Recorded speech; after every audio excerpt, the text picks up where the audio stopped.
So I have to tell you, I'm sure it's a fear you've thought of. You have Secretary Esper made his point of view clear on the Insurrection Act.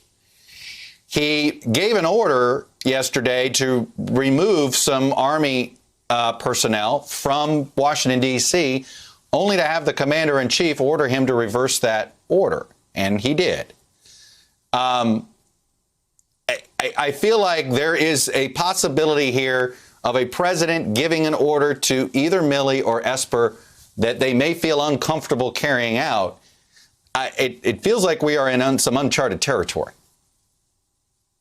I think we are, Chuck, and I'd categorize what Secretary Esper did yesterday was 2 steps forward, disavowing the Insurrection Act and pulling those active duty troops out of the Washington area. Both good calls, but 1 step back, hold it, not so fast. Active duty troops remain in the area.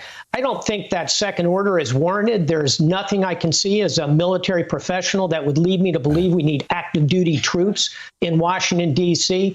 I've got to question that order. And so to your point, these are, in fact, legal orders the president is giving.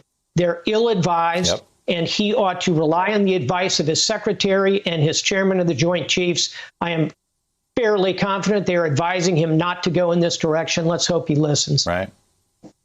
Right. But would you feel comfortable not following an order the commander in chief gave if you were still sitting there?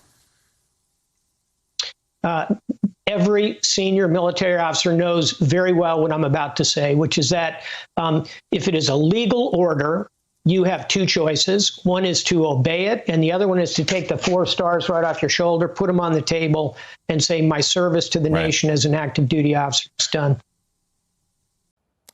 Hello, YouTubers. If you're watching this, it means you've checked out our channel, so thank you. Now do me a favor, subscribe by clicking on that button down there. Click on any of the videos to watch the latest interviews and highlights from MTP Daily and MSNBC. You can get more Meet the Press content every morning in the First Read newsletter. If you're tired of content that you don't know anything about where it came from, you don't have to have that problem with us. NBC News, MSNBC, MTP, and the Meet the Press mindset right here for you on YouTube. Subscribe now.